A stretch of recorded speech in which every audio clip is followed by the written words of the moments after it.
Hey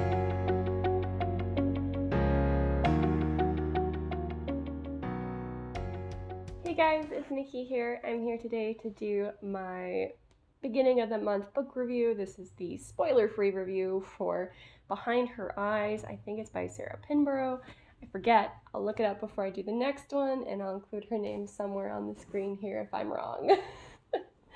This is a thriller with kind of a supernatural element, which I sort of didn't know about going in. After I read the book, I remember hearing about something like that, and it's not, it just is what it is. If you don't care for supernatural elements in stories, you're probably going to not care for this.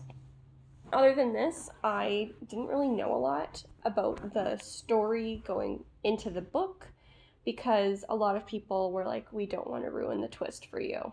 So I appreciate that, and I'm going to also try to do that going forward. The twist was very interesting, and I don't want to ruin it for people who haven't read the book yet. And with that, I'm just going to go right into my likes. My first like is how you got information as you read the book. You'd get a little bit, it would answer some questions, but then ask more questions. So the book was constantly leading you along, trying to get you to connect the dots. And I really appreciated that. My second like is along a similar vein.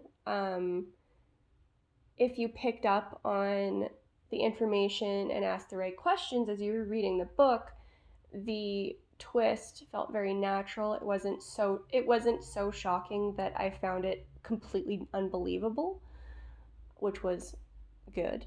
And this is just something I mentioned, as I typically, personally don't like twists that feel like they've come out of left field, where even after I go back, the information doesn't make sense. My third like is that your main female characters weren't just unreliable because they're messy alcoholics, which I fucking hate in books. Sorry for the language, but it drives me insane when they use some obscure mental health issue, or they use addiction and alcoholism. Those, don't get me wrong, those do make for an unreliable narrator, but I hate when they do it in domestic thrillers.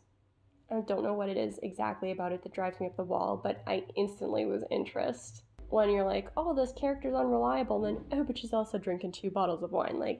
Come on. Find a new plot mechanic. So I was happy the book didn't necessarily do that. So I'll just move on to my dislikes. My first is that the pacing wasn't awesome.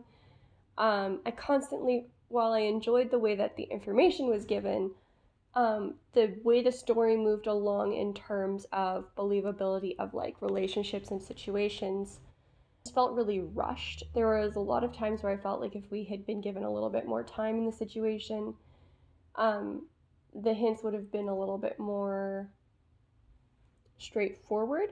Because although I know I picked up on certain things, I don't know that everybody would, and I don't know how much that relates to other people's enjoyment, but there are a few places where I'm like, it would have been better to kind of sit on something for a little bit longer before moving the story forward.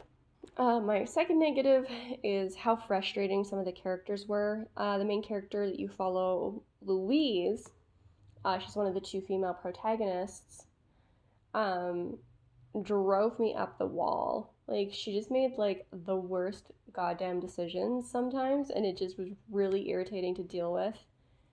And she was so naive that it was irritating at some points, and I really wish she'd been a little bit stronger. That leads me to my third and final negative, which is the characters themselves.